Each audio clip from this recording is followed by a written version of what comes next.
I'll make you happy for my late wife and son." "What?" I almost blurted out.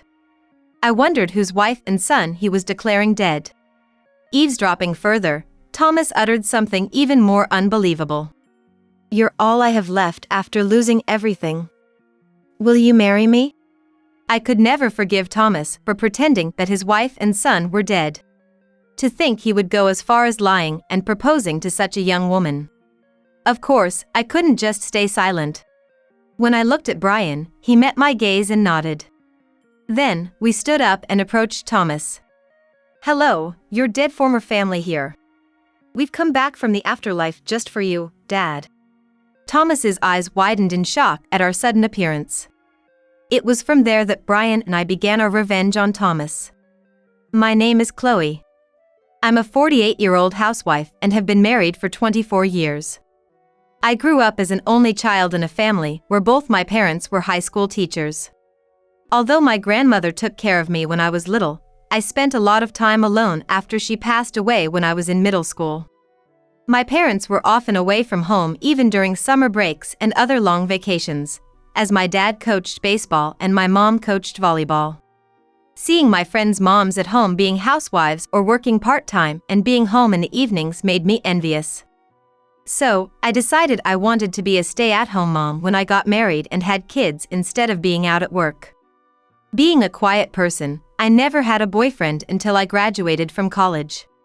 My mom got worried for me, so she introduced me to a young male teacher who was a colleague of hers shortly after I graduated from college. His name was Thomas Jones.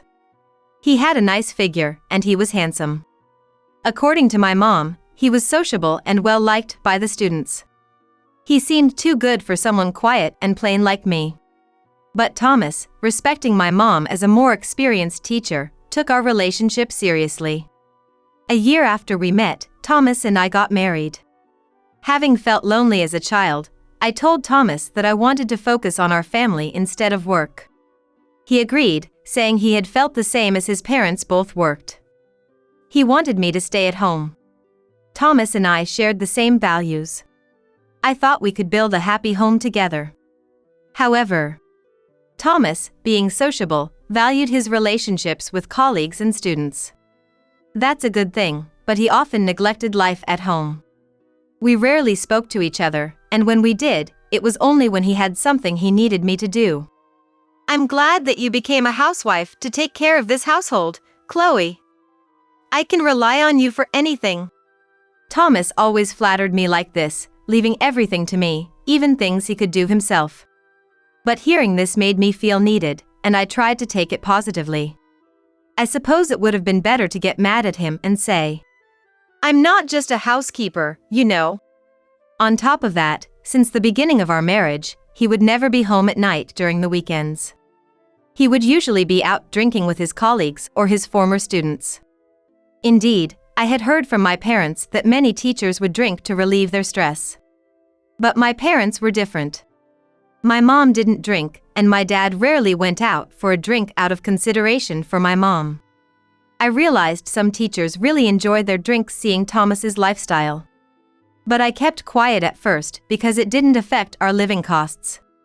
However, Thomas still kept it up even after our child was born, so I got increasingly unhappy about it. "Hey, Thomas. I get that socializing is important, but can't you say no every now and then?" I had kept quiet until then, but I couldn't take it anymore. Thomas looked puzzled and responded, "What? Why are you asking this now? You never mentioned it before." "Well, my parents told me that teachers have a lot of socializing to do. But I want you to value your time at home too, for Brian's sake." I said this for the sake of my son Brian, but Thomas furrowed his brow as if he was offended. "Look, both of your parents are teachers, right? So, if they come across any problems at work, they can talk to each other about it. But I don't have that, so going out with other teachers for drinks is my only option." Thomas made his point as a teacher. Hearing that made me feel helpless since I didn't work, and it left me feeling lonely. Regardless of how I felt, it must have been lonely for our son, Brian, to have his dad gone every weekend. All I want is for Thomas to genuinely connect with Brian. But Thomas didn't even try to understand my feelings. Despite having these thoughts, I couldn't say anything back to him. Even though I found this frustrating, there was nothing I could do about it, and a rift gradually developed between us. However, our life wasn't entirely lonely. Thomas was well liked by his students, and those who had already graduated and are now working often came to visit him. In particular, 2 of his students, who were the class clowns, have been visiting us frequently in the past 5 to 6 years. Their names are Miller and Martin. They would still come over on their days off even after graduating from college and getting a job. Thanks to them, Thomas has been going out less over the past few years. Brian, now in his senior year in college, has become quite close to them, perhaps because they are around the same age. I feel kind of happy too when they come to visit us with their bright and friendly personalities. They always looked out for me and would bring over cakes and such. Today, they brought a cake over on their day off. But Thomas had been out since the morning. I'm sorry, guys. My husband has been out since last night and hasn't returned yet. They looked a bit awkward when I greeted them at the door. Perhaps they felt bad for visiting when Thomas was away. No, we're sorry for bothering you when Mr. Jones isn't here. But, is Brian here? Brian? Yes, he's here. Hearing their voices, Brian came out of his room. In fact, he was getting ready to go out as if he had been waiting for the 2 of them to come. Mom, I'm going out with the guys for a bit. Brian left with a somewhat burdened expression, along with the other 2. It seemed like they had something they didn't want me to hear. Well, boys their age might have concerns they can't share with their mothers. I watched them leave with a sense of unease but didn't say anything. Later, I passed by Brian's room, and I noticed his phone ringing. It's rare for Brian to forget his phone. I went into his room to pick it up. And without intending to, I touched the screen which wasn't locked and caught my breath. It was a message thread from Miller. He sent a picture showing Thomas with his arm around a young woman entering a hotel. The message read, I don't want to believe it, but the woman with Mr. Jones seems to be from a club. I secretly followed them after they left. Brian replied, I'll keep quiet because Mom would be shocked if she finds out. That's probably why they came to see Brian. Or maybe they hoped to figure out if Thomas had returned. Anyway, my mind went into a panic. The thought of Thomas cheating. I had an urge to confront him directly, but I hesitated. Brian was in the middle of job hunting, so I didn't want to trouble him with our marital problems. So, I decided to pretend I hadn't seen the message for now. When Brian returned, he still looked troubled. I greeted him, trying to appear calm. Then Thomas came home. He looked puzzled at Brian and I. What's up? You both look so out of it. An awkward silence filled the air. Brian must have been careful that I don't find out. For a while, Brian and I continued to act as if nothing was amiss when Thomas was around. Months passed, and soon it was almost Christmas. We planned to spend Christmas Eve as a family, celebrating Brian getting a job. However, I was still troubled by Thomas's suspected infidelity and couldn't bring myself to speak up. Then, Thomas said something. I'll come home late for a year-end party on the 24th of this month, so I won't need dinner. It makes sense that there would be a party on that day. But given the date, I couldn't help but wonder if he was lying. Even so, I couldn't confront him about it, so for the time being, I just replied, Yes. Lately, I haven't had a proper conversation with Thomas, and I feel suffocated every day. Seeing me constantly like this, Brian made a thoughtful gesture for me. Mom!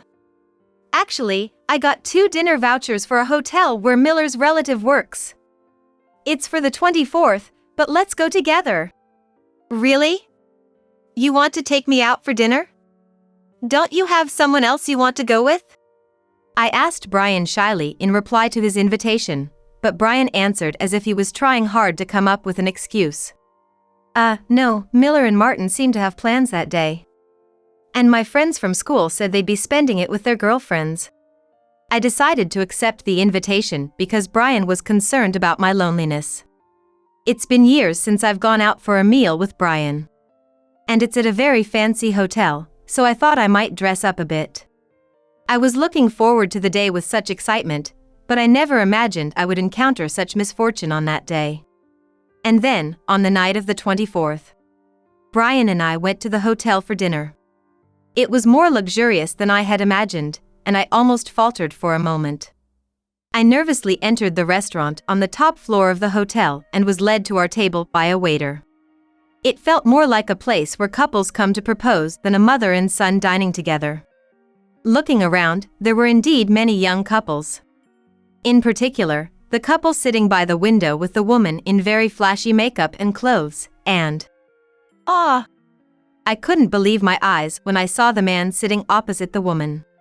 He was sitting with his back to us, so I didn't realize it at first, but the man was Thomas. Thomas was dressed in a formal suit like I had never seen before. It was probably either newly bought for this occasion or rented. I was frozen and couldn't move from the spot. I think Brian hadn't realized Thomas was there yet, so I tried to act calm. However, since our seats were close, I could clearly hear Thomas's voice. "I'll make you happy for my late wife and son." "What?" I almost blurted out. I wondered whose wife and son he was declaring dead. Eavesdropping further, Thomas uttered something even more unbelievable. "You're all I have left after losing everything. Will you marry me?" "Me? Really? I'm so happy." The seat was by a large window offering a panoramic night view of the city. She must have been deeply moved by being proposed to in such a romantic atmosphere. Brian, sitting opposite of me, seemed to realize it was his dad's voice and turned around quickly. "Brian, wait." I hurriedly stopped Brian from seeing Thomas's face behind us. But it seemed Brian already realized the man proposing to the unknown woman was his dad. Brian and I silently eavesdropped. Thomas's proposal went on. "You're the best. After losing my wife and son, I had lost the will to live, but thanks to you, the future seems bright." "Really? You rely on me that much?" "Of course. I'm even thankful to my deceased family because I got to meet you." Thomas took something out of his pocket with sweet words. It appeared to be an engagement ring. It looked much more expensive than the one he gave me. I could never forgive Thomas for pretending that his wife and son were dead. To think he would go as far as lying and proposing to such a young woman. Of course, I couldn't just stay silent. When I looked at Brian, he met my gaze and nodded. Then, we stood up and approached Thomas. "Hello, your dead former family here. We've come back from the afterlife just for you, Dad." Thomas's eyes widened in shock at our sudden appearance. The mistress, not understanding what was going on, looked surprised. "Who's this woman? And the mama's boy? Do you know them, Thomas?" "Who knows? They're total strangers. Just some troublemakers, I guess. Just ignore them." Thomas tried to brush it off, but sweat was trickling down his forehead. The woman glared at us, thinking that Brian and I were just here to cause trouble. "Hey, what's your problem, lady? You can't harass us like this just because you're jealous of our happiness. It's not harassment. You're being deceived. This man is Thomas. He's my husband." "Oh, sure, the name matches, but does that prove he's your husband? If you're going to make baseless accusations, I'll call the police." "We have proof right here," Brian said and took an envelope out of his bag. Inside was our marriage certificate. Arya, the mistress, grabbed it and showed it to Thomas. "What's this about, Thomas? You said you had lost your wife and child." Confronted by Arya, Thomas shrunk back, unable to say anything. That was when I wondered. Why had Brian brought something like that? Noticing my puzzled look, Brian seemed to catch on to my question. Then, looking at Thomas, he said, "Dad, I've known for a while now that you've been cheating on Mom with this woman. And I found out you'd be meeting her here today." "What are you talking about?" Thomas still tried to play dumb at this point. What an awfully stubborn man. Ha! Brian scoffed at those words. There's no escaping it now, Dad. I've got the whole proposal recorded on my phone. What are you talking about? You don't have one on you right now. If you're wondering where it is, the attorney sitting over there has it. Brian pointed to a seat where Martin and a man around 50 were seated. Miller emerged from the back of the restaurant. It seemed like they had planned this together in advance to confront Thomas about his affair. I was surprised Brian had orchestrated this. Then, the man with Martin approached us. Hello, I'm Martin's father. I hear that you have always been very kind to my son. Oh, Martin's father. It's been a long time. Well, I believe this is actually the first time seeing you in person, sir. I'm ashamed to say I've left everything concerning my son's school to my wife. Are you here for dinner with your family today? Thomas seemed puzzled to find Martin and his father at such a place. Then Martin, sitting next to his dad, spoke up. I asked him to be here with me, sir. My father's a lawyer. When I told him I had something I wanted him to look into, he had a friend investigate and found out you'd be here today with your mistress. Thomas looked surprised when he heard that Martin's father was a lawyer and that he was being investigated. Naturally, his guilty conscience must have made him react that way.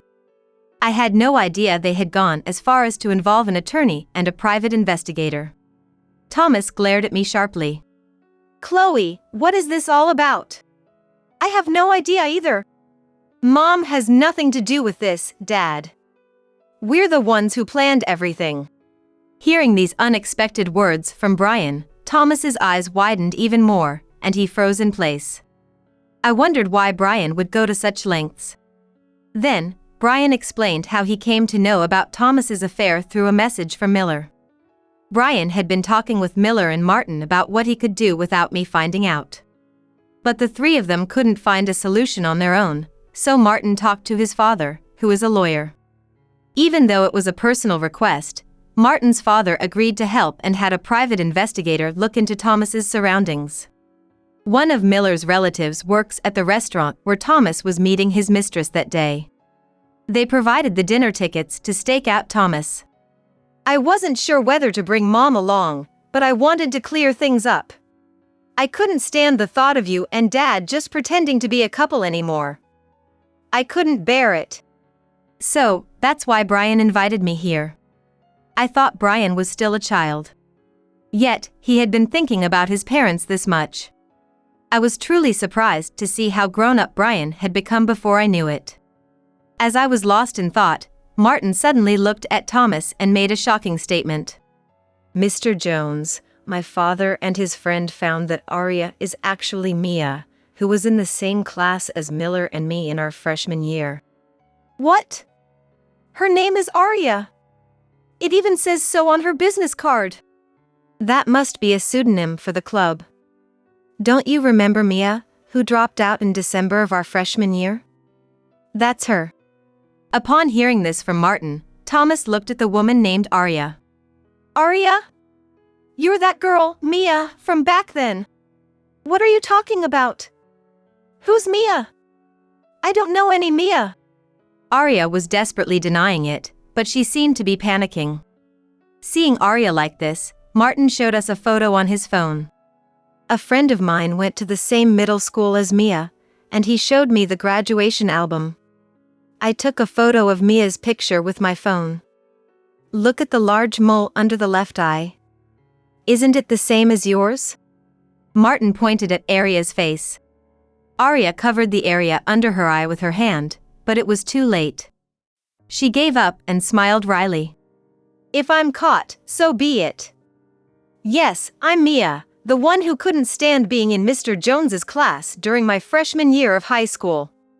The Mia who was driven out of school because of such an awful homeroom teacher. The room went silent at Aria's drastic change in demeanor. What was she plotting by getting close to Thomas? As I pondered this, Thomas questioned Aria before I could. Driven out of school because of me? What do you mean? You probably don't remember. To you, I was just a mere shadow. Arya began to recount her time back then. She couldn't fit in with the class and was isolated since her first days of school. She also struggled with her studies. She tried to consult with Thomas, her homeroom teacher, who never took her seriously. Although Thomas was well liked by his students, he tended to be favored by the popular ones. So, it was quite possible that, on the flip side, he didn't pay as much attention to the shy, quiet students who didn't stand out. Just as he had been neglecting me at home. I found myself feeling a bit sympathetic towards Arya, even though she was the one Thomas was cheating on me with. Listening to her story, Martin's father placed his hand on her shoulder as she tearfully recounted her high school days. I understand your pain. But why did you decide to date Mr. Jones without revealing your true identity? Arya answered, wiping her tears away with her hand. I wanted to get back at him. I thought making him cheat on his wife would destroy his family. He happened to come to my club as a customer, so I coaxed him into picking me. He didn't know who I was, and I thought if his wife found out he was cheating on her with a girl from the club, she would divorce him. While I felt sympathy for Arya, I felt that her plan was over the top. Cheating is cheating, no matter the reason. Thomas, who had been close to Arya until moments ago, now looked at her with suspicion. You played with my feelings for such a reason? What about my feelings? Thomas exclaimed as if he was the victim. I couldn't stand his self-centered attitude and couldn't keep quiet any longer.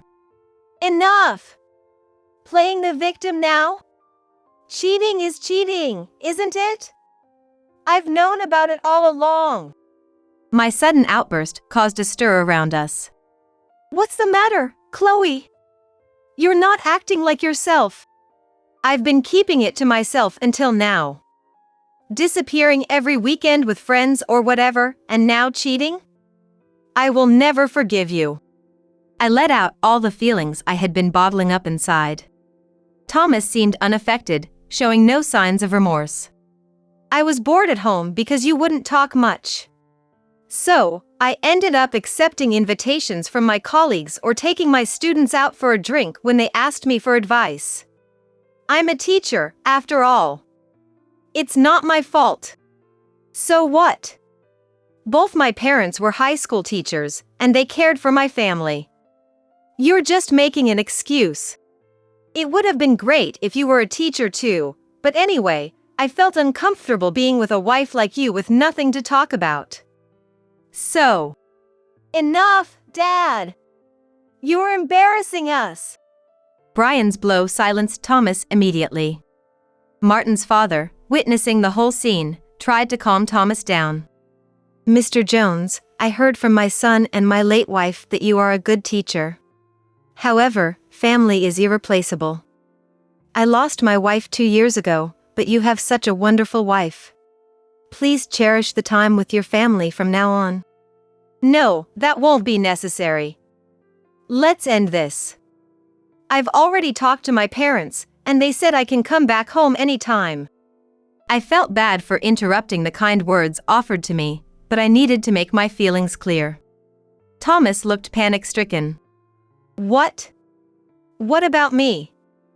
I wanted to split up too, but I was deceived by the person I was planning to remarry.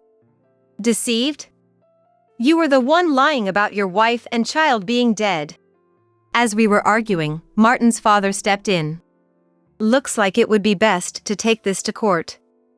Since it was the husband who was having an affair, the wife can claim alimony in the trial.